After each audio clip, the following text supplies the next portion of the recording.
Is Reverend Ann Mason, and I'm the minister of this church, and I welcome you to First Parish Unitarian Universalist in Lexington. So excited to partner with Ani and Raj and to welcome you into this space. Just a few words about who we are as a denomination, in case you don't know. But we are a group of people that are trying to find our way through the world without a certain set of beliefs, but open to many, many, many beliefs. And we know that every religion of the world has something to teach us. And so I am so honored that I am going to be sitting here receiving some wisdom today, and I'm so grateful for that. We are a community that tries to learn to live into the world in a way that reflects love and justice and peace and goodness. So that's what our hard choices are. And I suspect that we have many, many things in common. And I'm looking forward to learning more about that in detail today. You are always welcome to come on Sunday mornings. We have worship at 10:30, and it's open to everybody. You don't have to believe a certain way or not a certain way in order to come. So please try us out sometime.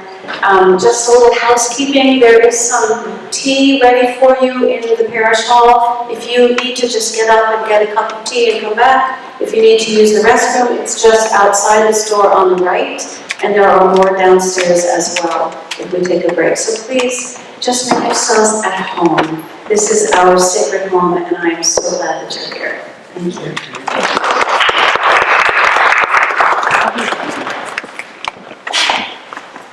So hello, welcome. My name is Madhusri Singhal, and I'm the co-chair of the Indian Americans of Lexington Education Committee. So we're really proud to be partnering with First Parish to present this event, especially during API Heritage Month. As you guys might know, May is the time where we honor our Asian American and Pacific Islander people here. The Ramayana and the Mahabharata are epics indigenous to Asia, but they are studied and revered way beyond the Indian subcontinent in countries such as Burma, Indonesia, Cambodia, Laos, Philippines, Sri Lanka, Nepal, Thailand, Malaysia, Japan, Mongolia, Vietnam, and even China. They are foundational to Hinduism and Buddhism and influential in other dharmic faiths and studied across the world. It is especially wonderful to be here at First Parish, as Reverend Ann said, an institution that uplifts all faiths. India itself is a land of many faiths and diverse traditions.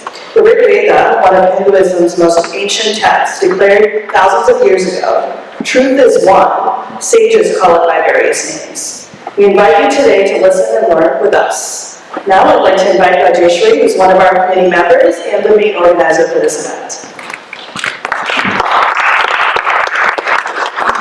Namaste everyone, and good afternoon. Welcome to day one of this two-part interactive series of talks with Ami Ganatra. This event has been organized in collaboration with First Parish in Lexington, thank you, Reverend Ann, Hindu Parents Network, that is a Kohana initiative, and the Education Committee of the Indian Americans of Lexington that Mansi just talked about. Kohana is a 501c3 grassroots level Hindu advocacy and civil rights organization that strives to collectively represent Hindu voices in various spheres of life, to advocate for a better understanding of Hindu heritage and tradition, and to work towards the betterment of society through mutual respect and understanding. Hindu Parents Network is a support group for diaspora Hindu parents and helps Hindu parents with a variety of challenges like bullying, problems arising out of current geopolitics, and understanding Hindu Dharma. HPN also strives to improve the portrayal of Hindu Dharma in schools, engage in dialogues with school districts across the country, and provide resources to empower Hindu youth and help them build confidence in their heritage and culture, which is an integral part of their identity. And now, about our esteemed guest this afternoon, Ami Ganatra. Amiji is the author of two best-selling books on Itihasa, or history, an Indian Institute of Management Ahmedabad alumni. She's also a devout yoga practitioner, a certified yoga instructor, and a student of Sanskrit and Indian law systems. Her books, Mahabharata Unraveled and Ramayana Unraveled, are not retellings or imaginations, but a well-researched attempt to go back to the original Itihas and present the stories, learnings, and nuances for what they are and make the epics accessible to all. So without further ado, I hand it over to Amji.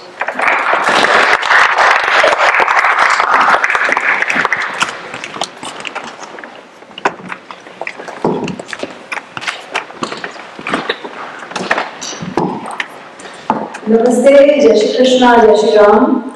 Thank you everybody for having me here. And thank you, Reverend Mason. You said something very interesting. You said that ours is a denomination and we're open to learning from everybody. That reminded me of a saying, a sutta from Rigveda. It says, Anu Bhadra Kritvo Yantu Vishwataha, which basically means from this entire world, Vishwataha, from the entire world, let all the good thoughts come to me and enrich me. So that is one of the founding principles of what today we call the Hindu Dharma. Yeah. But before I get into the details, I have to sincerely thank Rajeshwari. I'm here only because of her. This was not a part of my scheduled talks. So she was like, maybe you're coming all the way to US. You have to come here.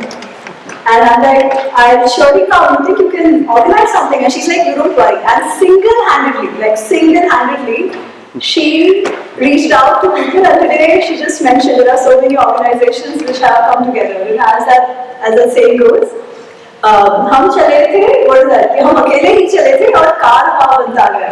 So that's what has happened today. And not one, we have 2 talks here. So thank you so much. The main talk that I usually talk about, because as Rajeshwari ji mentioned, I talk on Itihasa, which is tomorrow, and that Itihas talk is mainly about debunking myths, a lot of narratives that have been built around what we consider Itihasa, Mahabharata, Ramayana. That is my core topic of research, but that assumes a certain level of knowledge of Mahabharata, Ramayana already. Yeah. Today's talk is going to be, we take it one level below, or rather make it more basic, and just try and get an idea of what are the different types of scriptures in Hinduism. Yeah, in general, what are the key thoughts, and what is the difference between Dharma and religion. Yeah, we talk of Hinduism not as a religion, we talk of it as Dharma. So what is this difference? How is it that that Hinduism is perceived? The thing is, for a lot of us who are born in Hindu families, some of these things just come naturally. Yeah, but for most others, explaining it becomes difficult, and hence a term, we don't really have a term for dharma in any other language, and hence it becomes religion. Yeah, but before I come to that, what I would also like to do is start with a talk, but I know we all have different levels of our understanding, and I'm sure some of you actually might do better than me. So I will speak for maybe half an hour, and then we'll open it up for questions. All the Mahabharata, Ramayana related questions, keep it for tomorrow. Yeah, but anything else we will discuss today. So let me start with the scriptures per se. Yeah, and then we'll get into some of these definitions. Like most religions in the world, they all have some book to refer to, right? Like we have the Torah, we have the Bible, we have the Quran. We don't really have any one such book in Hinduism. Yeah, we have a range of books, and we all know what those books are. What are the books, anybody? Bhagavad Gita. Actually, Bhagavad Gita is not even a book in itself. Bhagavad Gita is a part of Mahabharata. But Bhagavad Gita is very interesting because Bhagavad Gita is considered as an essence of the entire Sanatan philosophy. But which are the texts? So Bhagavad Gita now, yes, we think of philosophy as a darshan and as a standalone text, but it did not exist as that. Correct? Upanishads, Puran. Okay, so let me take you to the very basic again here. We have lots of texts, as you mentioned, Veda. So Upanishads are actually a part of Vedas. Yeah. So Veda, then we have Puranas, we have Itihasa, we have Dharma Shastra, we have Vedanga, we have Darshan. These are the main ones that we talk of when we talk of the scriptures of Hinduism. Okay, now these are quite some, and usme bhi it is not as if there is only one. We have so many Purans. We have so many Upanishads also within the Vedas. Yeah, there are 4 Vedas. Now we have the 4 Vedas, but initially they were considered only 3. Yeah. So, anyways, so let's start with a broad classification. There are 2 broad streams. Okay, one is called the Shruti. The other is called the Smriti. All these texts fit into these 2 categories. Shruti. What does Shruti mean? Hearing. Hearing. Yeah. Shruti is a Sanskrit word which means heard. That which is heard. Okay. These are Shrotra, ears. Yeah. So something that is heard. And Smriti is something which is being told to us from the memory. Vedas come under Shruti. Okay. And Vedas are what we call the oldest texts ever of any civilization. Okay. All of this was oral tradition to begin with.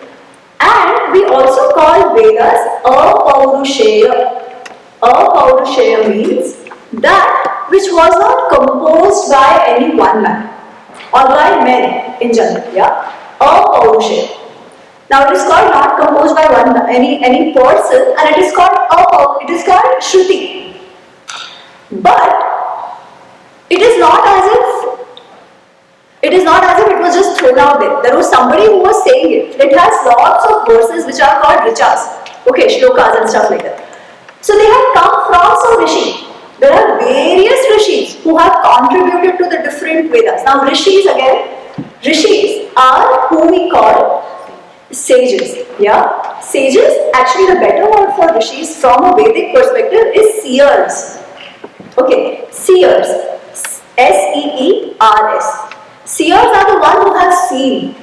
Okay, or who have heard. Heard Shruti.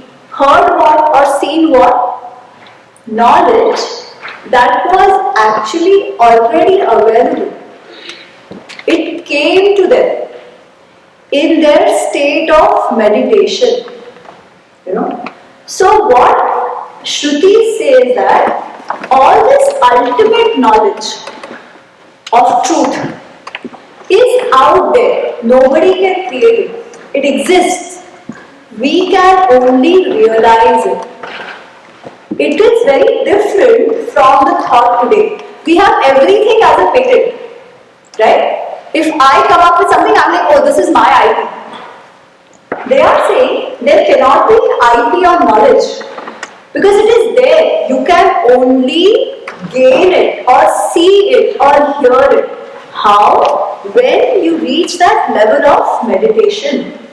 Because the knowledge is out there. So the knowledge is for everybody.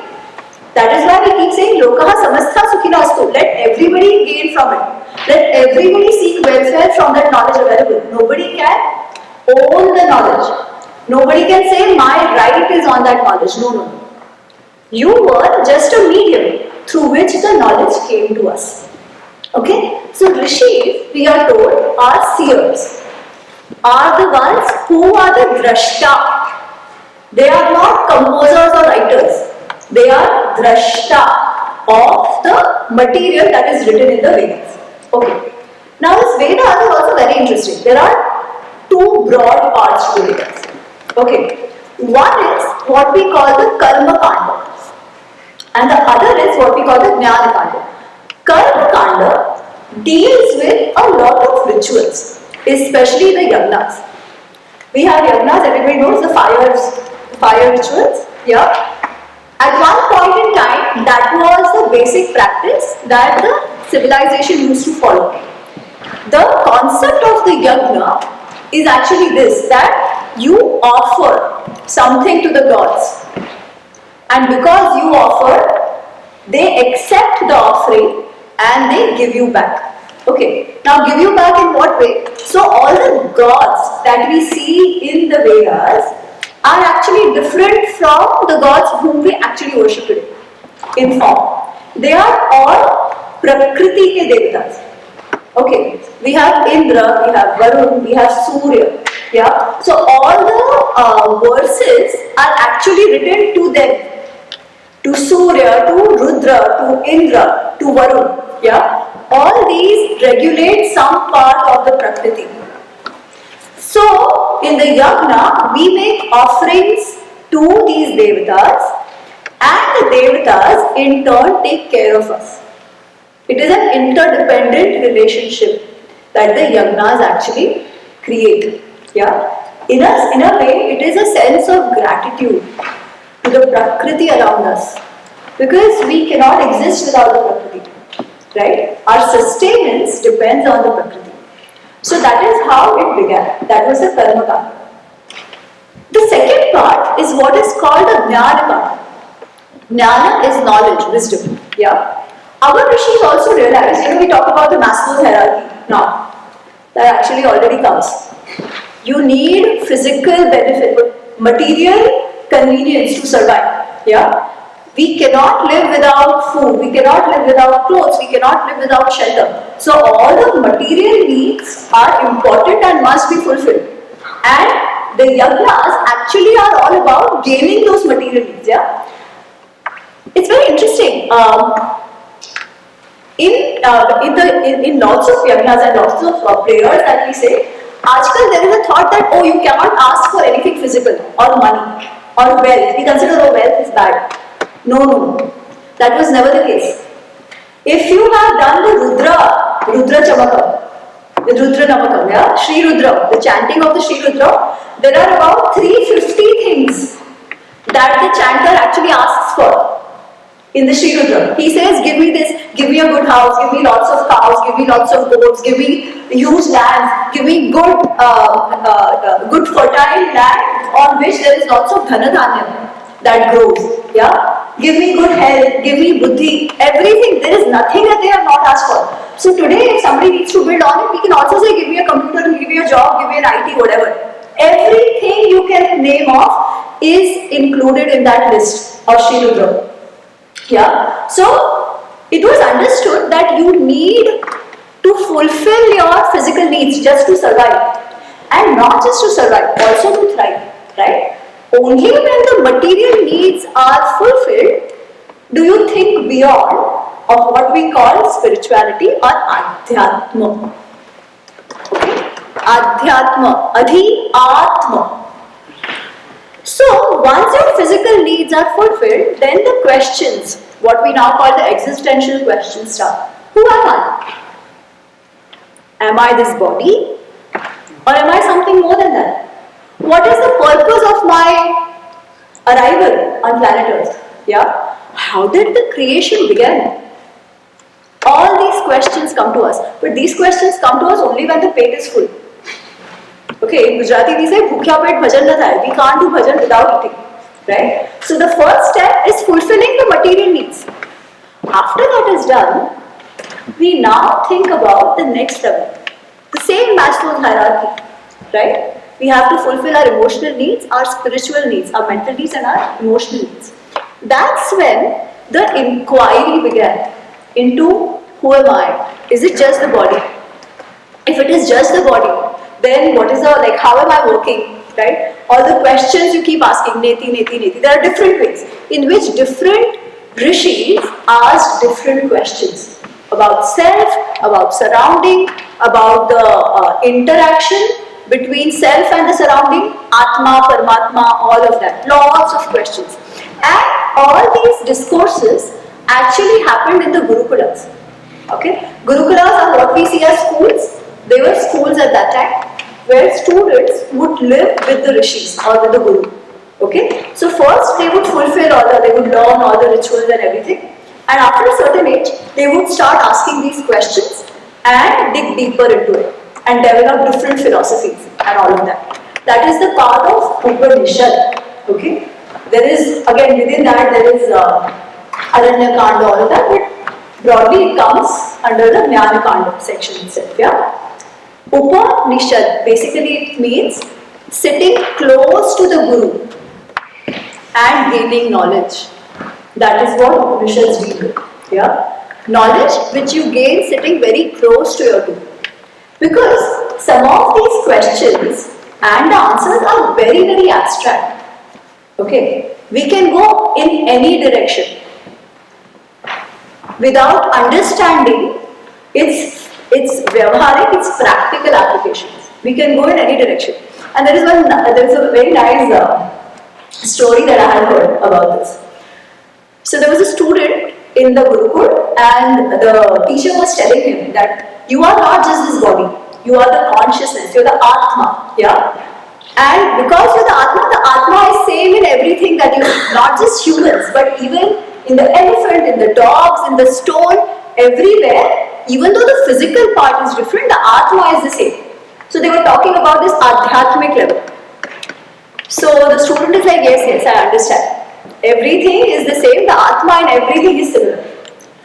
So then once he was walking down the road, and one Mahout, who's the one who takes care of elephants, he comes running.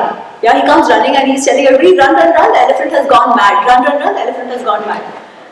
And this boy who's just learned that the soul is, the Atma is the same in everybody, he's like, Arey, why should I be afraid? The elephant has the same Atma as mine, only physically is different. It is all the same. Why are people running away, right? And he keeps walking nicely and everybody else is running.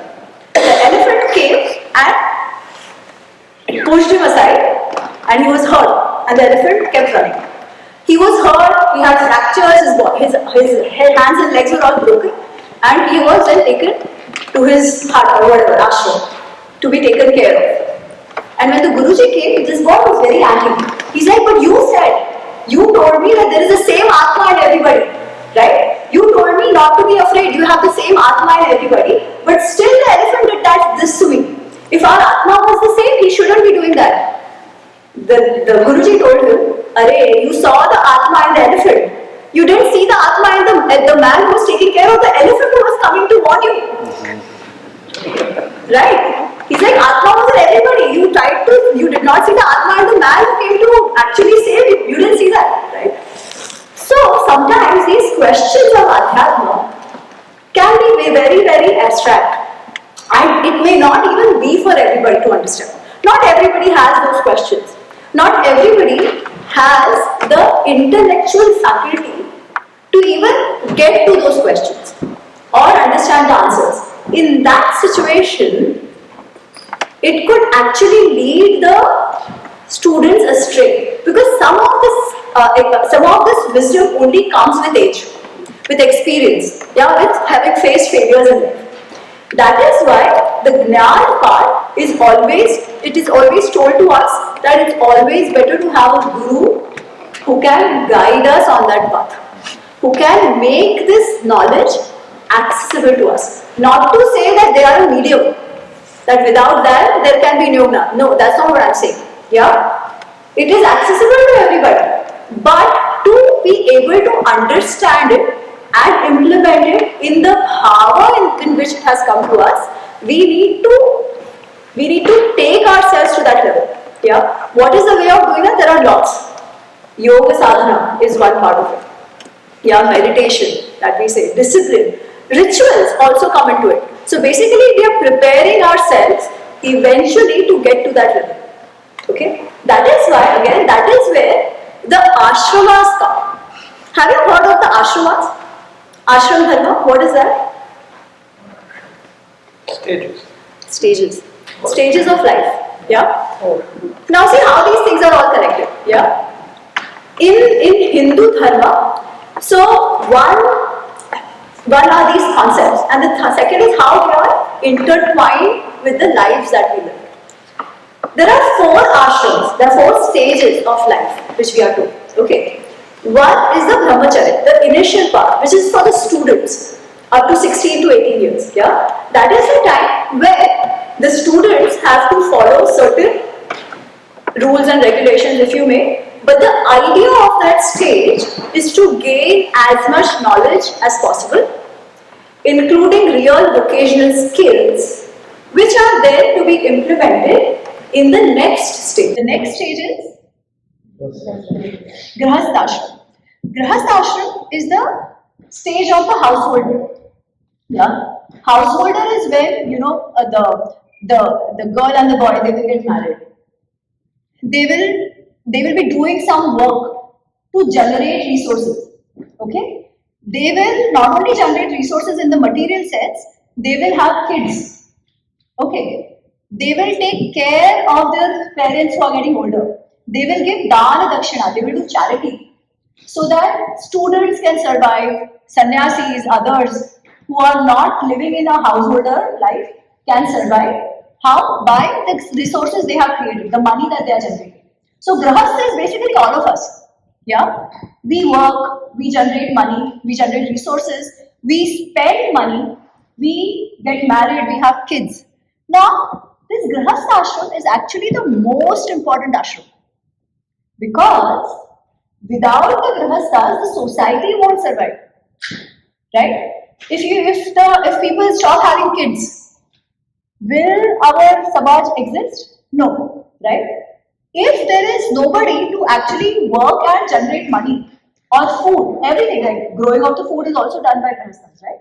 Then how will others survive?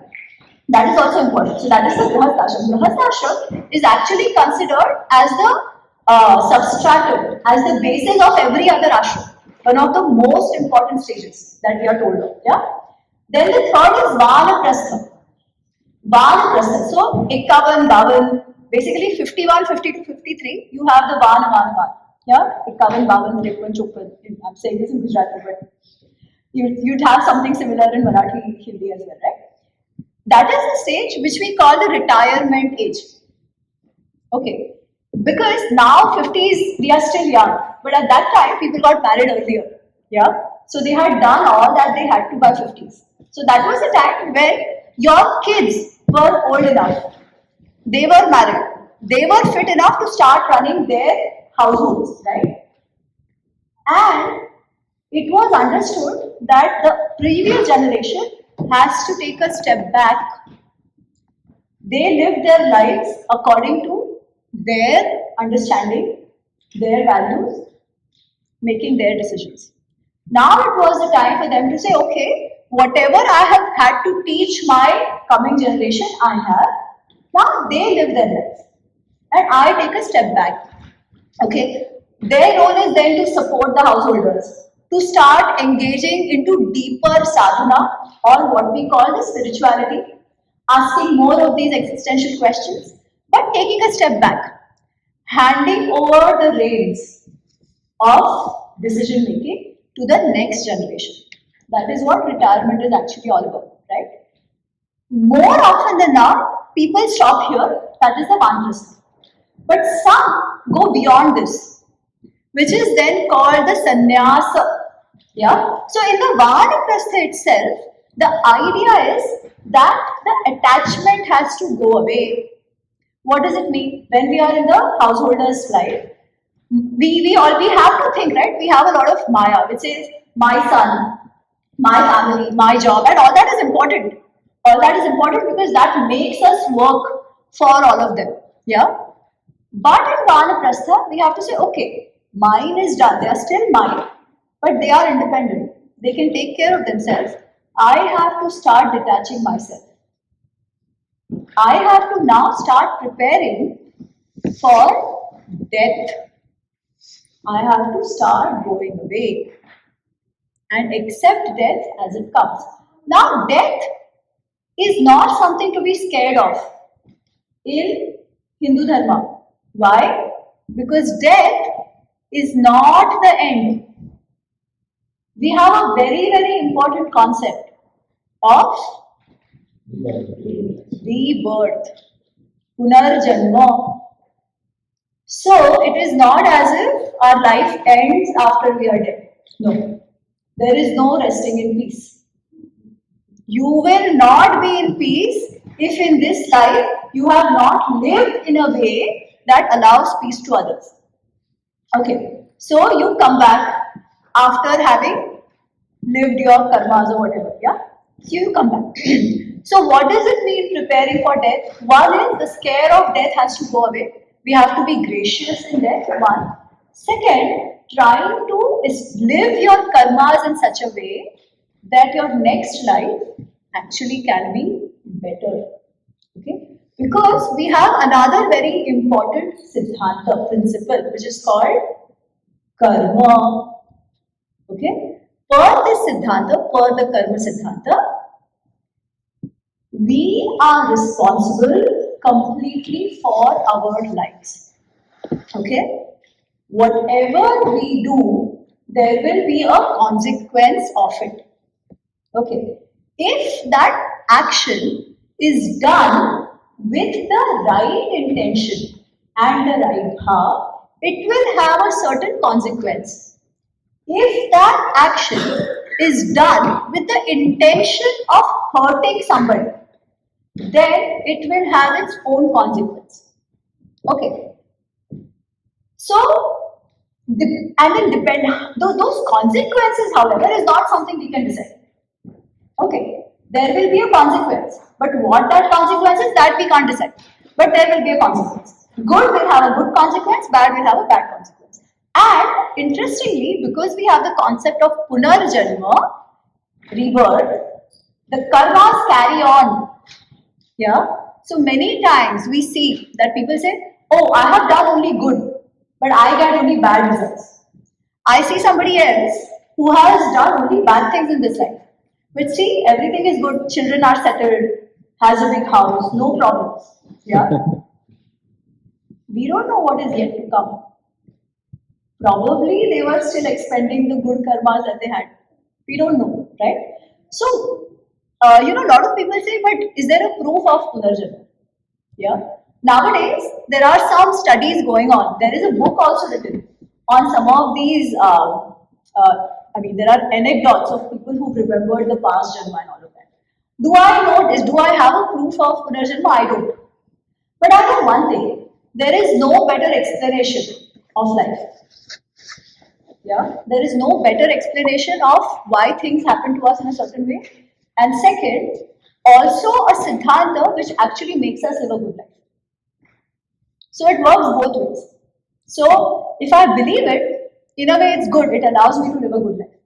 Yeah, or rather a life which is at least worthwhile, a life which I won't be guilty of. Because all said and done, we all know what our intention is while doing something. We can rationalize it to whatever we want, but we know. Okay. So I don't even know whether there is Swarga or Narka, I don't know. But the Swarga or Narka happens in this life only. Others might think, "Arey, look at the family, such a big house, settled kids, all of that." But still, they don't know what internally I'm going through. Right? I have everything and still I have pain, which people have not seen. Where does this come from? This comes from our karma only. Because we can make fool of everybody. We can deceive everybody, not ourselves. Not that Atma, the Sakshi that's sitting within us. So what is the Sakshi? The Sakshi is the Atma. Right? So that is the concept of Atma that is there explained in the Upanishads. So this is all linked. Yeah? Atma, Karma, Punarjanma. These are all very, very fundamental concepts of Hindu Dharma. Till now, I have not really spoken of Bhagwan except for the gods in the beginning. Right? Till now, I haven't. Now, where does that concept come in? What is Atma? Okay, what is Atma? If we were only the Sharir, then even when somebody dies, there is Sharir, no? What has changed? What has changed? So this question is actually asked by Bhrigu to his father, Varun, in Taittiriya Upanishad. Yeah? He says, "Who am I? Am I this body or am I something else?" So Varun, his father, tells him, "Very good question. Go, think about it and come back and tell me." So Bhrigu goes, meditates, thinks. He comes back and he says, "I know, I am not the Sharir, but I am the breath. Because if the breath goes away, then I am dead, right? Like if I am dead, then there is no breathing." He says, "Very good. Go back and think about it again." So again, after some days, Bhrigu comes back. He says, "Oh, now I know I am not only the breath, I am actually the mind that controls everything else." He says, good, go back again. Yeah? He goes back again, comes back. He says, "No, actually I am the buddhi. I'm that intelligence which makes everything happen, which I can't see, but it is there in me. He says, good, good, very good. Go back and come back again. Think about it. And eventually, we are told that Bhrigu doesn't come back because he has no more answers. Yeah. So this goes to what we call the koshas. We have the physical kosha, then we have the kosha, the annamaya kosha, then we have the what is the other kosha called? Pranamaya kosha, manomaya kosha, Vijnanamaya kosha, and the last is Anandamaya kosha. Yeah. So even in the Anandamaya kosha, the questions are still there. But when you when you pass beyond that, no questions remain. You just identify yourself with that ultimate truth. Okay. This ultimate truth is what we call the Para Brahma or the Akshara Brahma or the Brahman, whatever you call it. Because Bhagwan or this Parabrahma, whatever we call it, that Tattva, it cannot be Nashwar. Okay. It cannot deplete. It has to be the truth. Truth has to be permanent, right? If it changes, it cannot be the truth. What is that Tattva? That is the Parabrahma Tattva. So eventually, the concept of Bhagwan is that. Okay. Now, not everybody gets it that way. So there are different schools which come into play. And they will say, okay, that might be the Parabrahma. What is this Atma's relation with that Parabrahma? Okay. You know the whole schools, there are different schools of thought that developed here to actually understand this. They were called the Darshanas. Darsha, perceive. Okay. In the Darshanas, we have Yoga Sankhya. We have Uttar Mimamsa, Purva Mimamsa. We have Vaisheshika and Nyaya. Okay. I'm not getting into details of that, but the idea is the same. How do you perceive reality? Okay. So that's where then it starts. I mean, of course, the Bhagwan concept then comes in, but it's in relation with the Atma. Okay. We don't necessarily have what we call a creator God. Okay. Those concepts somehow come later into the Puranas. Okay. Because eventually everything is the Parabrahma. That ultimate reality which is without form, which is without shape, which is without color, which is also actually very inactive. And there is a very beautiful sutta in Rigveda. Na Asidaya Sutta. Anybody knows about that? Nasidaya Sutta. Nasidaya, yeah. Haji. You want to add something on that? Okay, yeah.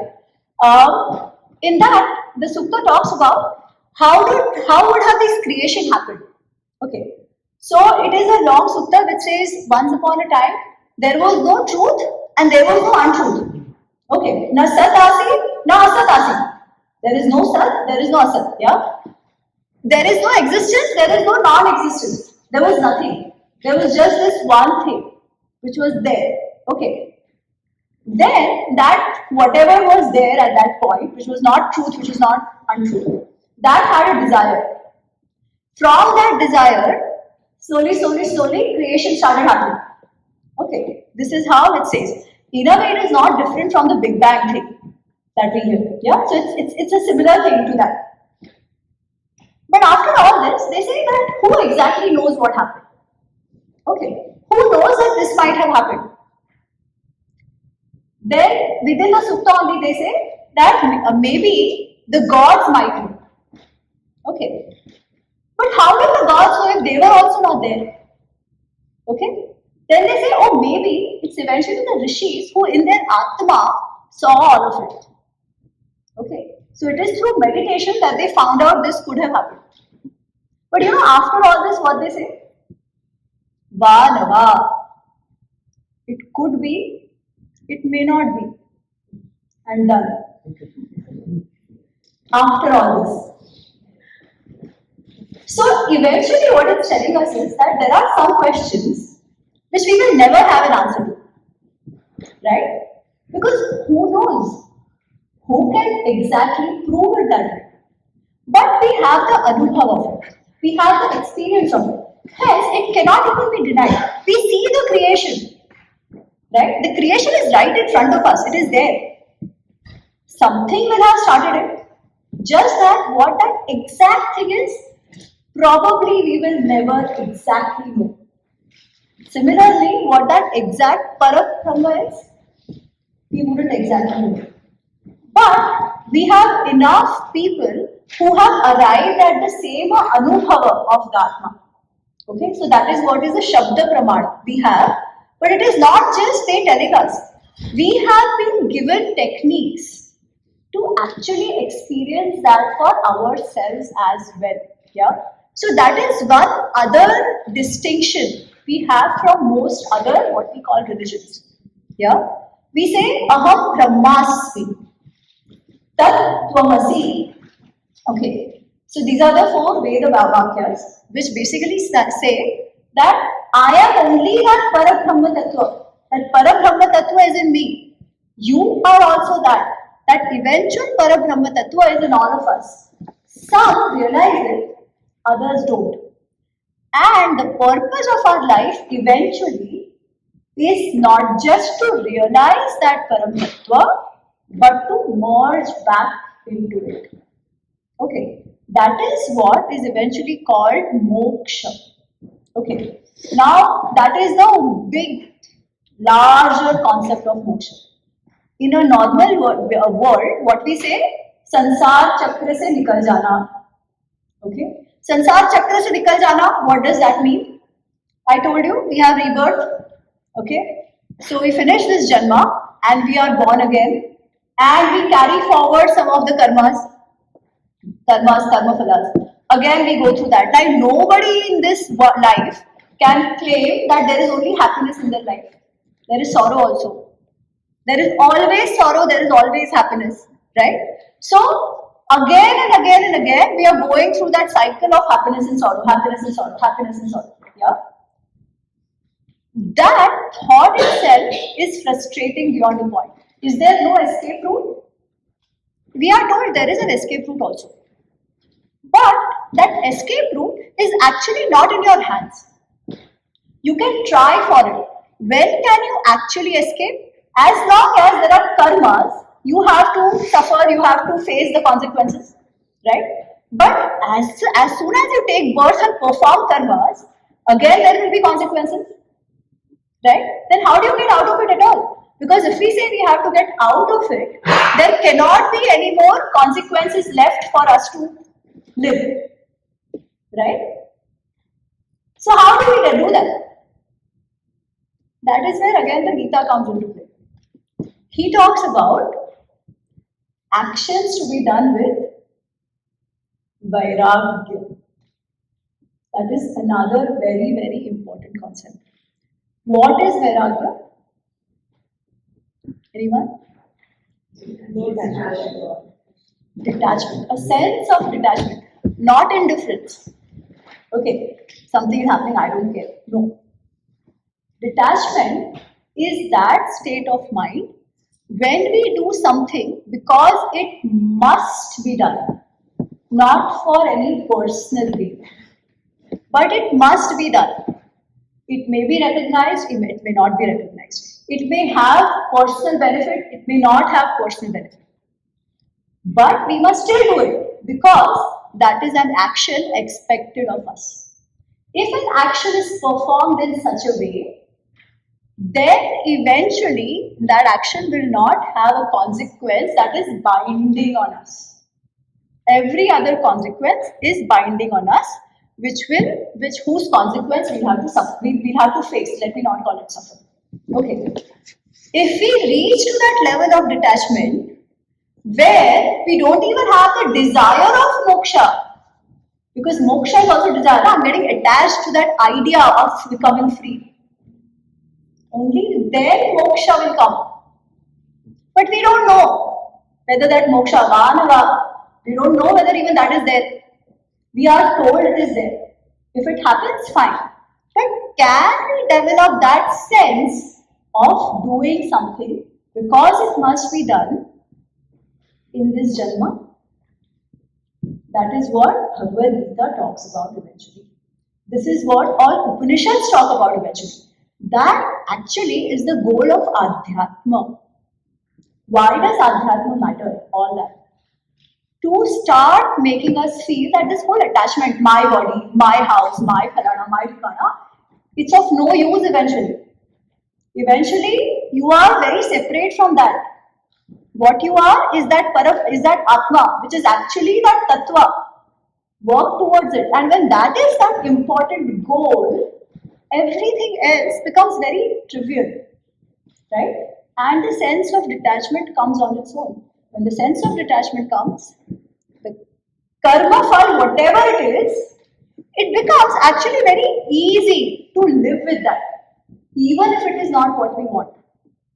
Right? So maybe it is in this janma only we are facing the karma fal. But we are doing it with a sense of equanimity. That is what Yogastha Buddhi eventually is all about. Okay. Anyways, so I was talking about Ved Upanishads.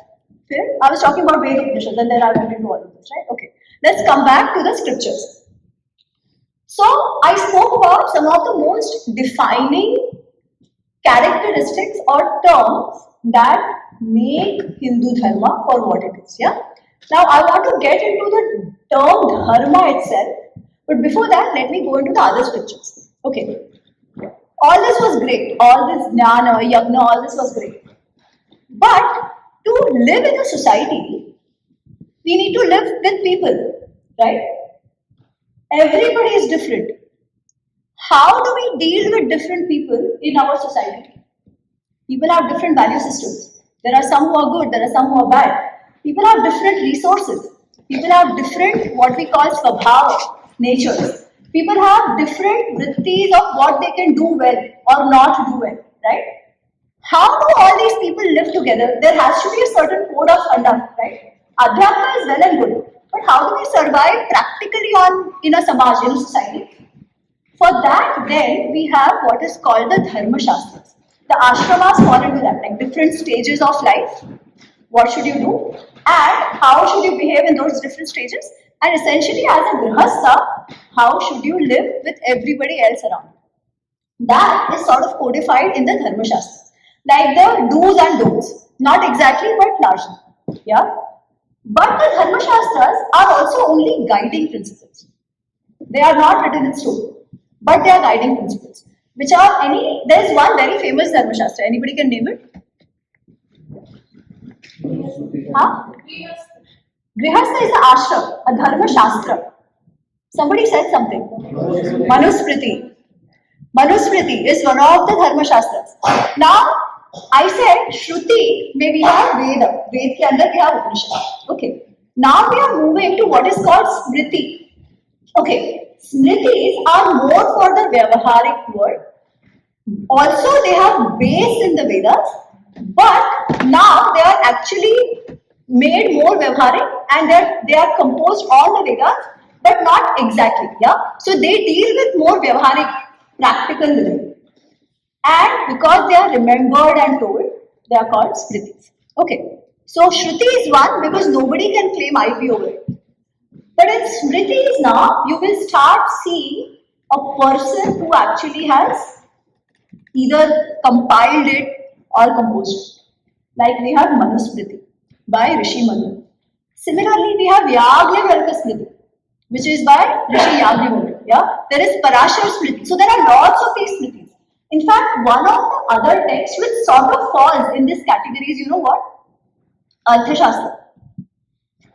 So it is not exactly counted in the Smritis, but it sort of falls into it. Because a lot of material in the Arthashastra is taken from the Smritis. So in the beginning itself of Arthashastra, Chanakya says that whatever I am saying is not all mine. My work is based on the rishis who have come before me. And as and when he's saying that how to establish a certain policy, yeah, he'll say, oh, the school of Manu says XYZ. The school of Parashar says ABC. Chanakya says something else. Either he will accept what has come before him, or he'll say, no, I don't agree with all this. I am proposing something else. Yeah, this is how Arthashastra is written. So in that sense, Arthashastra also comes into Dharma Shastra. Now, what is really a Dharma Shastra? it will say it is largely a book for the Raja. Okay, that Raja, how can they establish Dharma, law and order, justice in the society? Okay, in their societies. Why? For Dharma. Now, as I said, I'll come back to Dharma. So we'll park it here. Then something else we have, which are called Vedangas. Now, Vedangas sometimes fall in the Veda category also, but these are 6 which actually help to study the Vedas. Okay, so in that we have Shiksha. Shiksha is about pronunciation. Because Vedas are chanted, they are not, one has to chant the Vedas for rituals, all the shlokas and all that. Right? So your pronunciation has to be perfect. How should that pronunciation happen? There is a whole science on it, which we learn from Shiksha. Okay. Then there is Vyakarana, which is grammar. We all know the use of grammar. There is Kalpa, which helps with the rituals, how to make the Vedis for Yagna, all of that. Then what are the other rituals to be followed, stuff like that. There is Jyotish. Jyotish is of astronomy. It is not only astrology, it is astronomy, and it helps with timekeeping. Okay, that when should a certain ritual happen? How should you observe the sky? What do different nakshatras mean? All of that. That falls into Jyotish. Then there is Chanda. Chanda is about, so when you chant the shlokas in the Vedas, they have to be chanted in a certain meter. Okay, there are different meters to chant different shlokas. Let me take an example of what is called the Anushtup Chanda. Chanda is a meter. So the entire Bhagavad Gita, Ramayana, Mahabharata, they are all written in what is called Anushtup Chanda. Even the Gayatri Mantra, Om Bhurvuvah Swaha Tatsya Viturvarenyam Bhargo Devasya Dhimahi Dhiyo Yo Nah Prachodayata. This is written in Gayatri Chanda, which is actually a part of Anushtup Chanda. Now, what do I mean by that?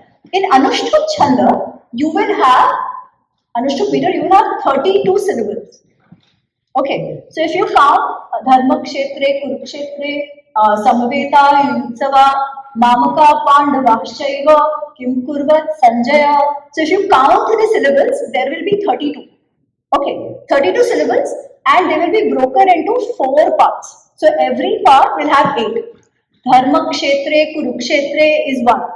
Dharma Kshetre, Kurukshetre, 8. Right? This is the first pada.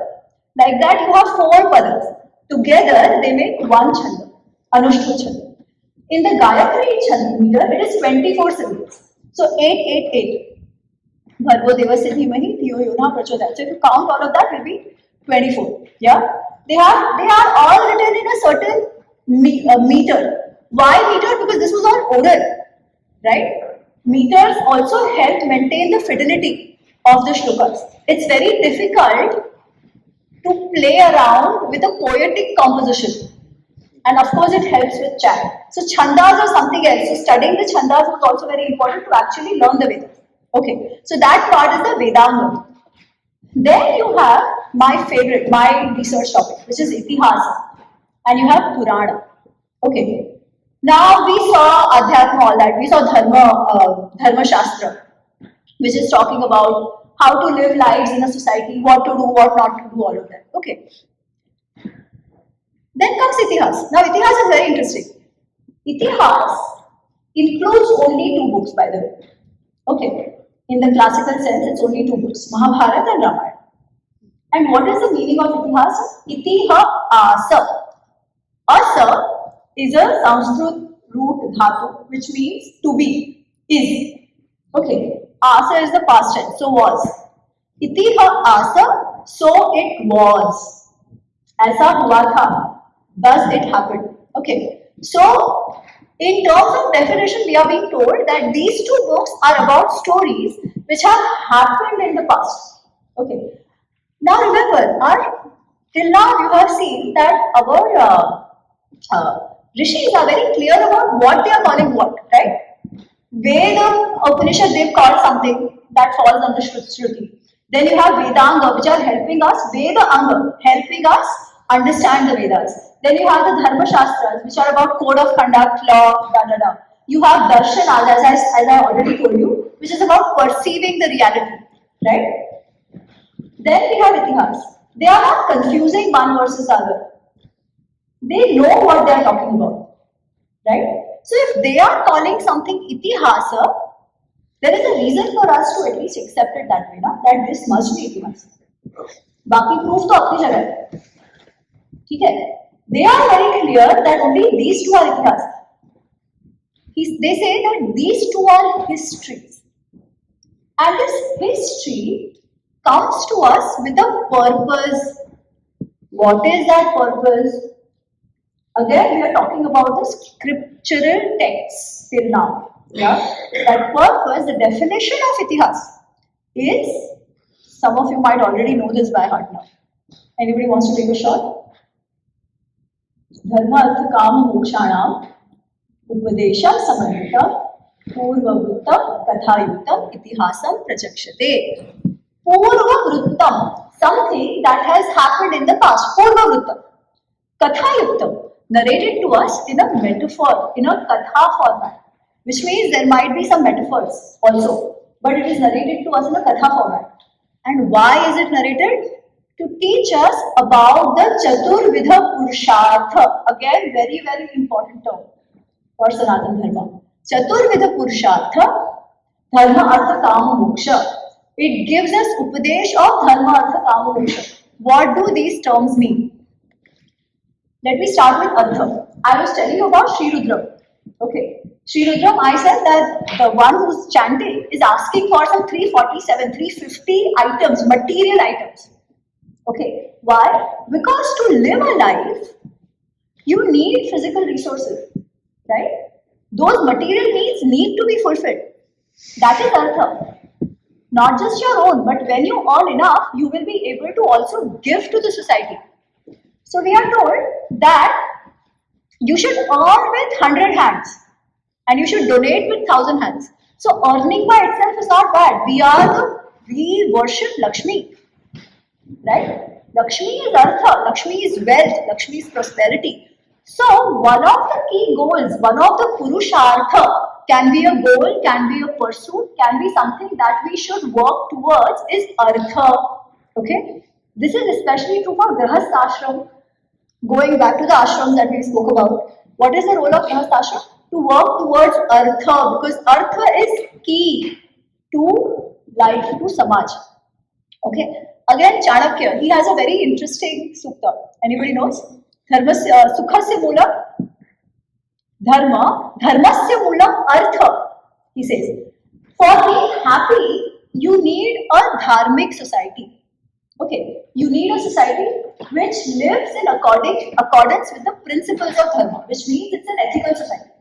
Everybody is taking care of each other. Everybody is living within their boundaries. Nobody is harming each other. All of that, right? Those are values of dharma. Everybody is being generous enough. They are offering to the devatas, the society. There is gratitude towards what is coming to us. They are sharing all of that. That's a dharmic society. But such a society can be established only if there is artha, dharmasya moolam artha. If there are too many haves and have-nots, will there be happiness in the society? No, because the have-nots will want to take it from the haves, right? If there is too much difference and somebody is making lakhs and millions of money, the others don't even have anything to eat. Obviously, there will be a tendency to, harm those who have. And those who have are actually exploiting the others, probably, right? That is why they have so much wealth. Such a society is not going to work. You need resources for everybody, right? If there are enough resources that people can actually live, survive, thrive in a way that they can and should and want to, will there be the tendency to share, not take away from anybody else, all of that, right? So artha is important. Wealth is important. Artha is very, very important. That is one purushartha. Second is what we call kama. Again, what is kama? Desire, lust as well. Yeah? Kama, one is the desire itself. Desire to do something. Okay? Unless and until there is desire to act, nothing will happen. But a major aspect of kama is also the attraction that we have for opposite sex. Yeah? Why is that important? Procreation, exactly. Without procreation, the Samaj will not survive. Hence, they say that for a Grahasthashram, having children is very, very important. That is one of the duties that is given to Grahasthas. Okay, per the Shastras. That you should have children. You have as many children so that the lineage propagates. Okay, that is the idea of Kama. Dharma, as I already said, it's about living a virtuous life. And end goal is going beyond all that for moksha. Basically, ये सब तो है, but don't get so attached.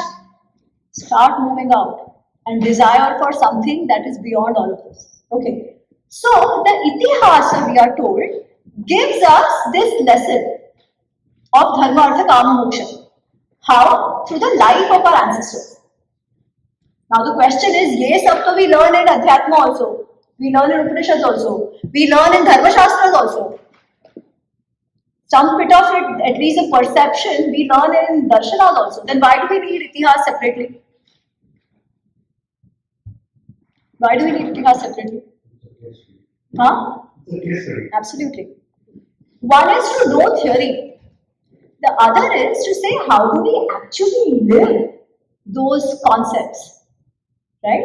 In MBA schools, we have case study method, where a theory is shown how it is applied through a actual example of something else, right? Of a business which might have worked in a certain way. There could be certain outcomes, there could be certain complications in actually making that theory work, right?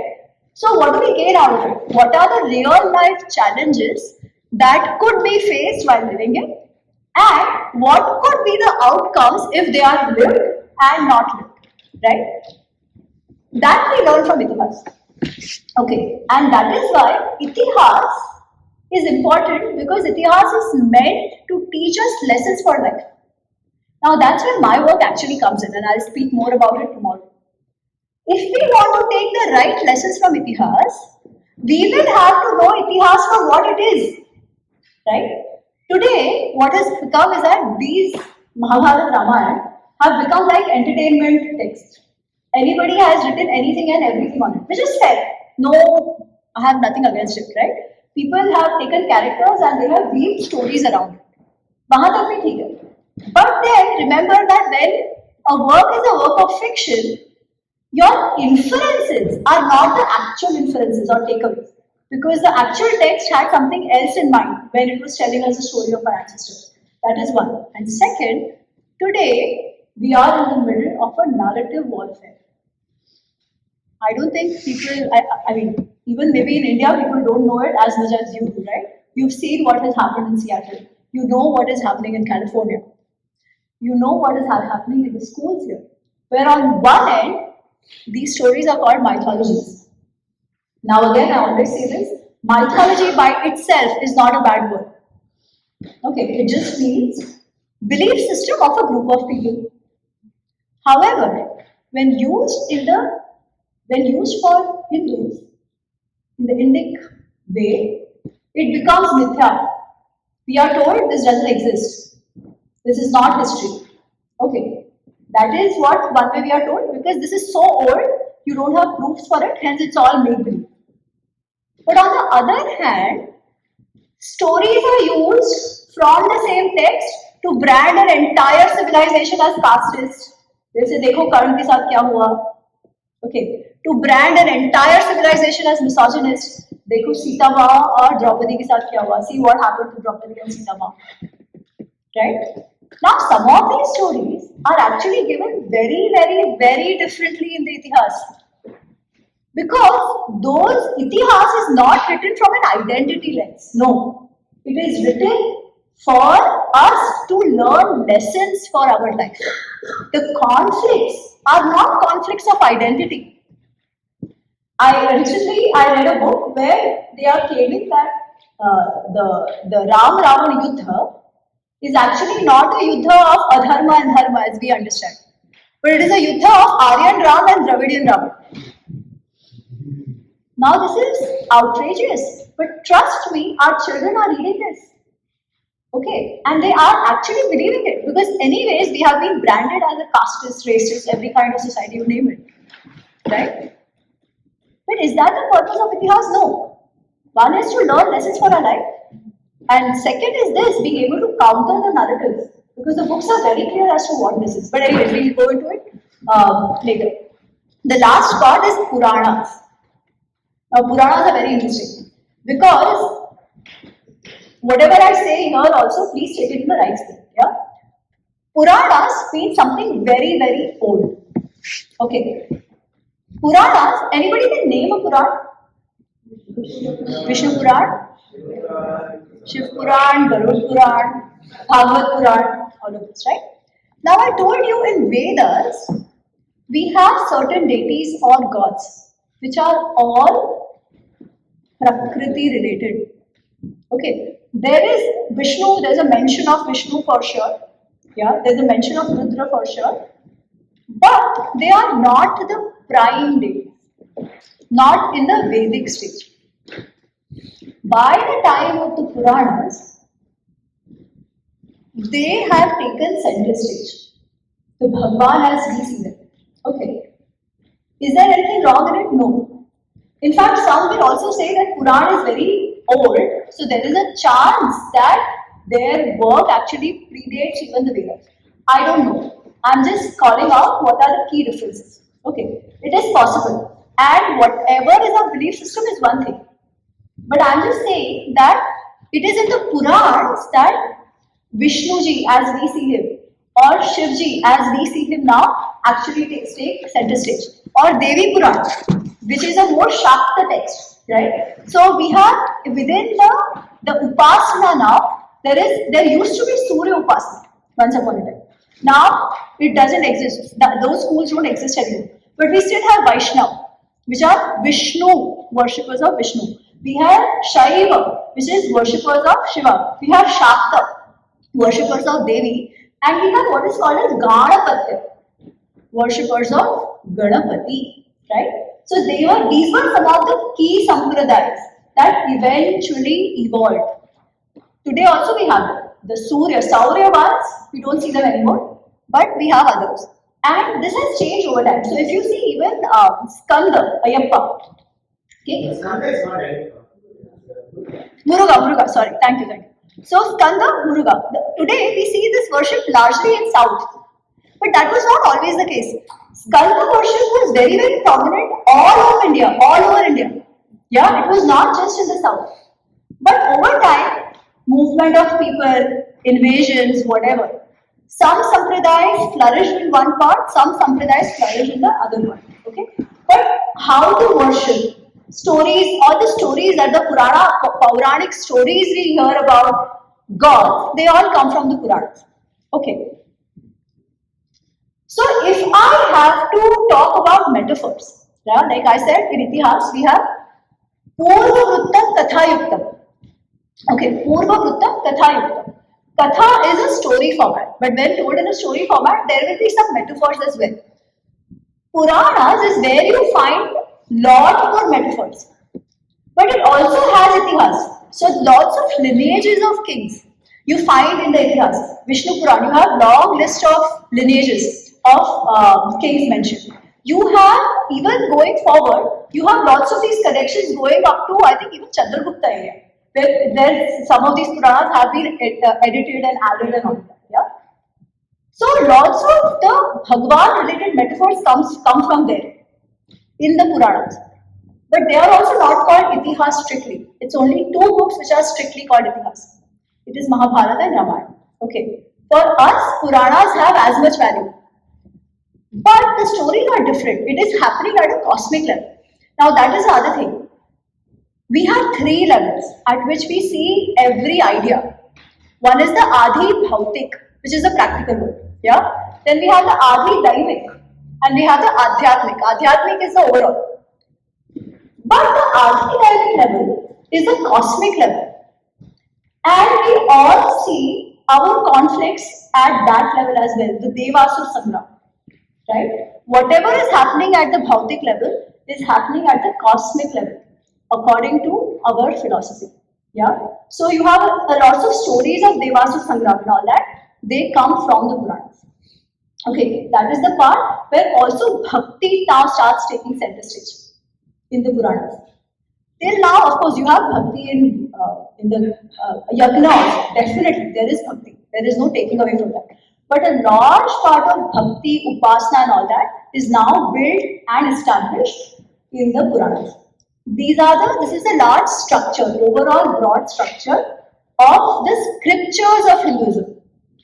All these are equally important for us to be able to understand Hinduism. Okay. What else? So these are the overall, as I said, these are the scriptures which all make what we call Sanatan Dharma. Or rather, to understand Sanatan Dharma, having some understanding of all this is important. But all this, as I said, now builds into what is called Dharma. Okay. Now, what is Dharma? Dharayati iti Dharma. But what does it mean? Anybody else? Anybody? Duty is yes. Truth? Yato abhyudaya nishreyasa iti dharma. What is abhyudaya and nishreyas?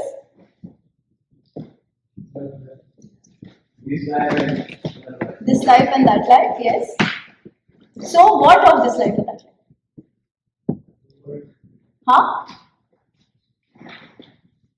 Abhyudaya. Righteousness, improving or whatever you say, like goods that you gain of this life and that life. Yeah, that is abhyudaya. What else? Basically, actions done for that, right? Yeah. What else? You said duty. You said truth. Now the question is, why should that matter? Ethics. Justice. Okay. Justice. Yes. All this comes within Dharma.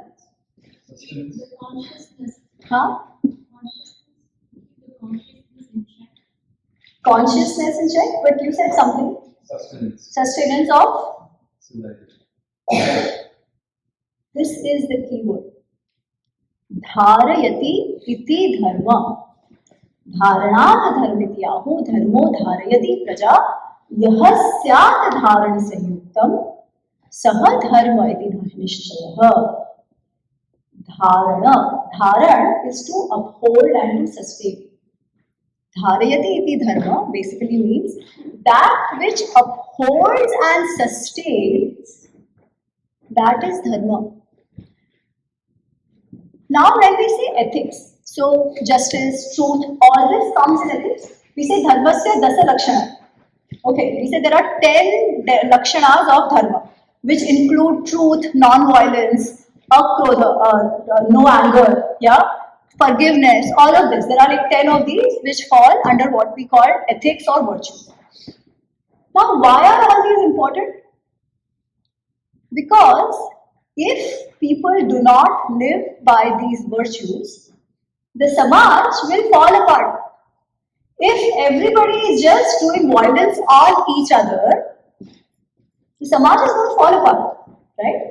Which means if the samaj has to sustain, now sustenance does not only mean survive, not only survive, thrive, grow, prosper.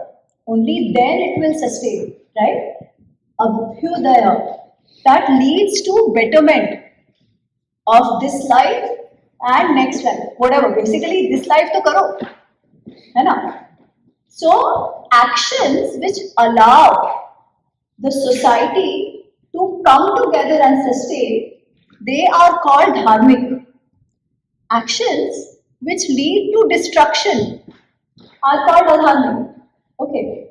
Now let's talk about the actual ethics that we talk about. Non-violence.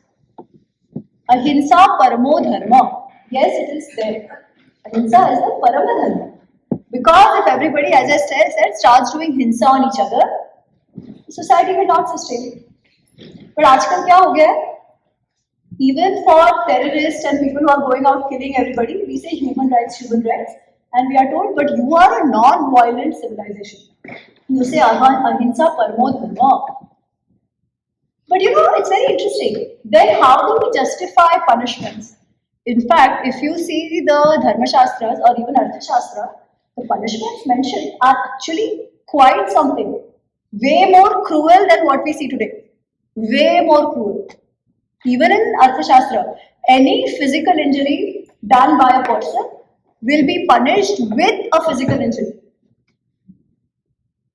Then how do we justify these violence and all that, the dharmasya dasha lakshana?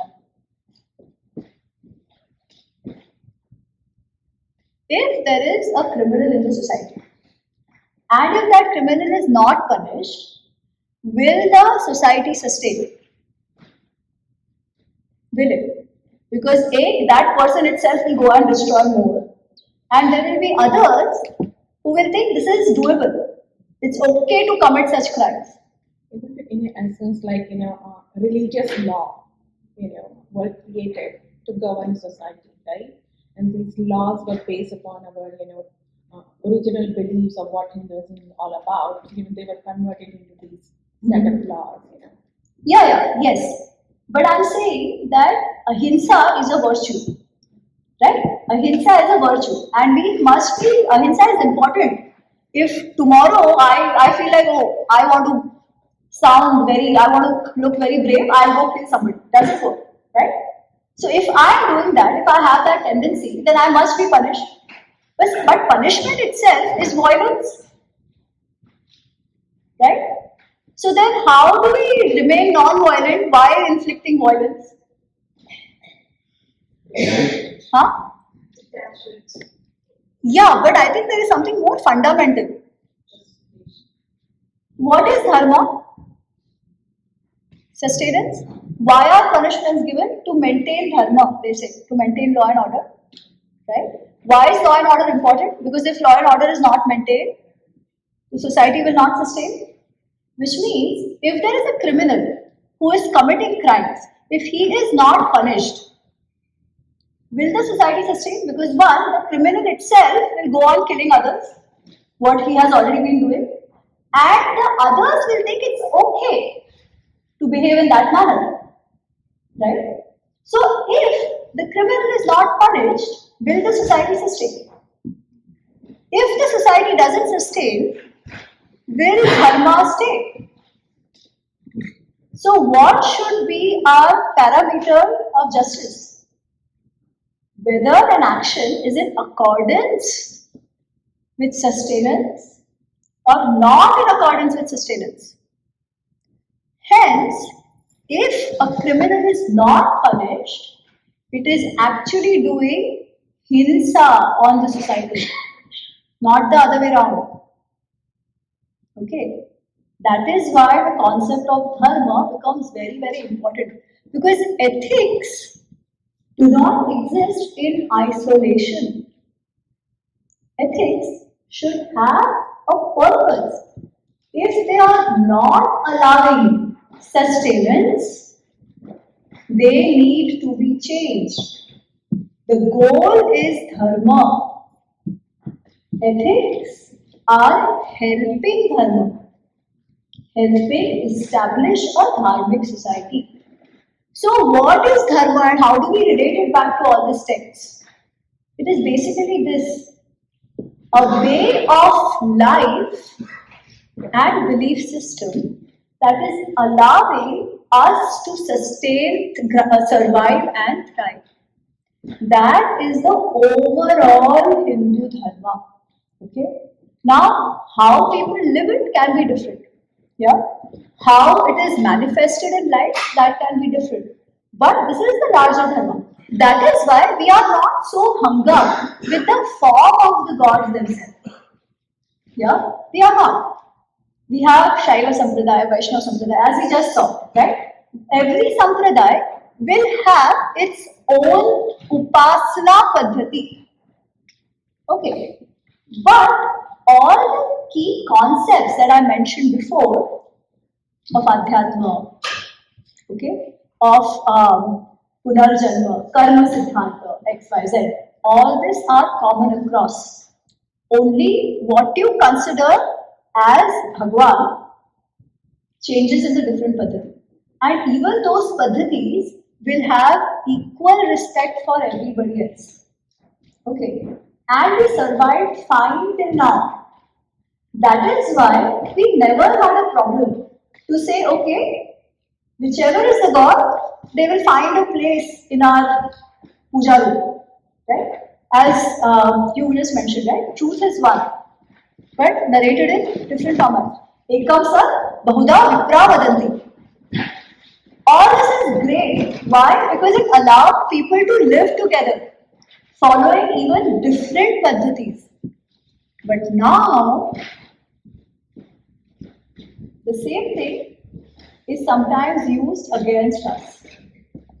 We've seen that before. I'm not going into the details of the politics around it, but it is happening, right? So while the respect should still stay, while the acceptance, we don't have to call anybody bad or good or anything, but we have to know the differences. That is very, very important. Yeah, we say Aham Brahmasmi Tattvamasi. We say everybody has the right and responsibility for self-realization, of identifying self with the Parabrahma, self-realization, right? Are everybody saying that? No. We say Ekam Sat Bahuda Vipra Vadanti. Are others saying that? If it is not, then be very careful. Because acceptance and self-respect is a two-way street. Right? If we are told that only my God is right, yours is not, it is a problem. Because we have given the right of existence, of worship, of respect to everybody. Eventually we say, whatever is the Rupa, it is Nirakara Brahma. Right? Even in Gita, Arjun asked Krishna that should I worship the Sakara Rupa, the one with the form that you have shown me, or should I worship the Nirakara Rupa? Right? What does Krishna say? Anybody? Krishna? Huh? No, Krishna says both are valid. He says both are valid. Nirakar is difficult. So Sakar is a way to basically reach Nirakar. Absolutely. Not everybody can understand the Nirakar. Absolutely. So that's why we have so many deities. Absolutely. And every sampradaya understands that. Right? Every sampradaya within the dharmic fold understands that. And that is why, if you see even our mandirs, right? Even if it is a Devi mandir, you will find everybody else. Even if it is a Vishnu mandir, you will find everybody else. Even if it is a Krishna mandir, Shiva mandir, you will find everybody else. Even in our texts, even in the Puranic text and the Itihasic text, you will have mentions of all. Right? In fact, we are given There is actually that point where you say, so 13.2 speaks about, the 30.1 speaks about an ask actually. Yeah. If you are a form or formless, so then he says in 9.2, yes, I do have formless, but I always like people actually who worship my form. Because the formless cannot come from form. No, he's saying it is, if you see the power of it, right? He's saying not that understanding the abstract is not for everybody. Right? Understanding the abstract is not for everybody. Should come this way. Eventually you'll have to come there. He's not said this exactly. But he's saying that both exist. Both exist in the sense now you then let go one level deeper because Bhagavad Gita is essentially the sour of the Upanishads. Right? What are the Upanishads eventually saying? That it is all the Parabrahma. So you'll have to take it back to there. But he's saying that part is difficult. Take the Sakar. Both are valid. Right? But the other one is not for all. So take this and it's okay. Right? And this understanding is inherently there. In I would say Hindu households. And I'll tell you how some of this actually came to me.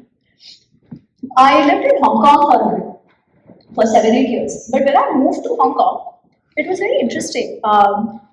In my team, we had people from 15 different nationalities. Yeah. And you know, while we always say we shouldn't have stereotypes, it was so interesting. Everybody actually behaved according to their stereotypes. Yeah? You could see a person working and say, Arey, he's a Japanese. Yeah? You knew what kind of problems or benefits you could have working with a Korean or a Japanese or an Indian. Yeah? You could trust an Indian to find a way out of any situation. Jugadu, yeah, everybody, yeah. And you could trust a German to follow the process to the T, perfection, right? But if there is a problem, they will get little hassle. In that situation, the Indian will thrive, right? Japanese, whatever they are told to do, no, you will not have to look at it again. But the moment something changes, get them to listen to you, khatam. Most difficult country to do any change management work. I was a consultant, yeah. So people actually behave according to the stereotypes, even though we keep saying no stereotype, right? So then at that time, I was also reading this book by Rajiv Malhotra. It's called Being Different. Yeah, where he actually says why Indians tend to believe. Now, they could be first generation Indian, second generation Indian, diaspora Indian, whoever. Yeah, there are certain things we behave in a very typical way, and that's the other thing which I observed because a lots of Koreans, like Koreans, so Japanese are typically Buddhist, Tao, all of that. Yeah, Koreans are very Christian. Lot of them are very Christian, and then we have all of us who are this way also, that way also. Spiritual but not religious, you name it, whatever, right? I saw one thing which was very different amongst Indians. And this is true, I'm sure, in all of your houses. In one family of any Hindu family, you will see that the father is a Shiva Bhakta. The mother will be like, no, only Devi. Yeah? You will have a son who will be like, I'm an atheist. And the daughter will be like, Krishna, Krishna, Krishna. Will you see this in any other family? Everybody has their own likings of Bhagwans. Right? That is why you will also see that we don't ever go out in any country that we are to say, no, I want only a Hindu law. Because we also cannot agree on what that law is. And which is okay. Right? We accept that acceptance, that open-mindedness to every path that takes you to God or bhakti is acceptable to us, right?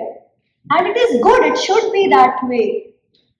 But the insistence should be on reciprocation. It cannot be tolerance. I hate that word. What do you mean tolerance? We don't tolerate each other, right? There has to be respect. If I am respecting, you better give me that respect back. Or don't expect it from me. Right? That is where the issue now is. But largely, it is our sanskaras that make us behave in a certain way. And this I said, and this for me, I had never thought of it that way.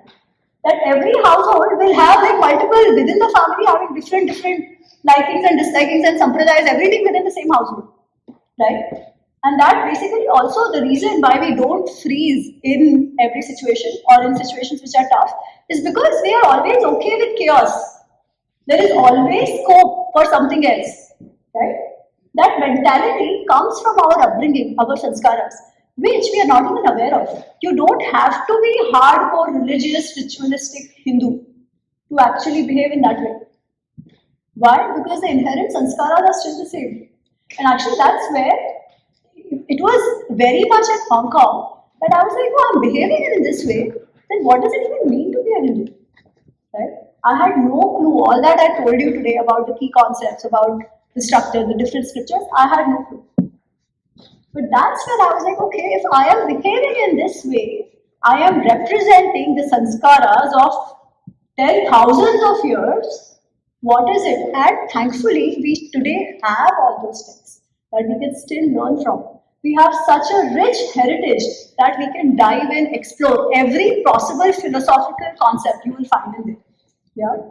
Unfortunately, we are not doing much into trying to preserve it and bring it up. Yeah, not just preserve it. It's not about preserving. I think a lot of questions, a lot of answers, but today we'll find it in the text. Not to say he answered the hour, but the concept which can be applied. Because as you see, right, I said dharma is sustenance. Sustainability, we think of it as a new age term. No, dharma is sustenance. Dharma is sustainability. Dharma is living in accordance, in alignment with the surroundings, with the nature. Environmental sustainability, it has always been a part of our culture, right? We worship the sun with the Prakriti. Of course, somewhere only the ritual state, the idea was forgotten, right? But to look at a nadi, to look at a river as sacred, to look at a tree as sacred, what is it? When you see something as sacred, you work towards preserving it.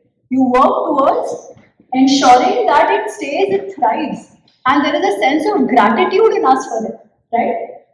This is how the concept of sustainability is actually lived in life. Today, when we are talking about all these SDG goals, anybody knows about SDG goals? Yeah? The UN Sustainable Development Goals. Sustainable Development Goals. What is that? Sustainable development. Why did a goal have to be introduced now? Because development became all about exploiting the nature, exploiting the resources, thinking that man is the master of everything else. If you see Dharma, it doesn't say that. It says every living being is at par. Man is one of them, right? As much as man has the right to live and thrive, every living being has the right to live and thrive. Not just living being, even mountains and parvats, even the Govardhan is important to us. Because of mountains, we will have greenery, we have the rains coming and all of that, right? So every part of the nature is important. And that was actually built into our lifestyle itself, right? So today, when we are talking about SDG goals, are there concepts from Dharma that actually we can use here? We probably might find a lot of them, right? But for that, we will have to own our heritage and work towards at least studying it, if not. Yeah. So thank you so much. I'll open it up for questions. Anything you want to know, just ask. I would say Ramayana, Mahabharata, we prefer to know.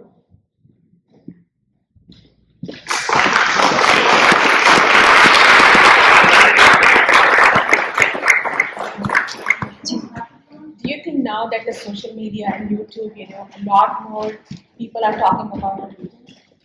Absolutely. And I think social media has been a boon. Technology has been a boon. Absolutely. A lot of my own research, a lot of my own exposure comes from social media, right? So I have already seen a change happening because a lot more literature is accessible, which probably wasn't before.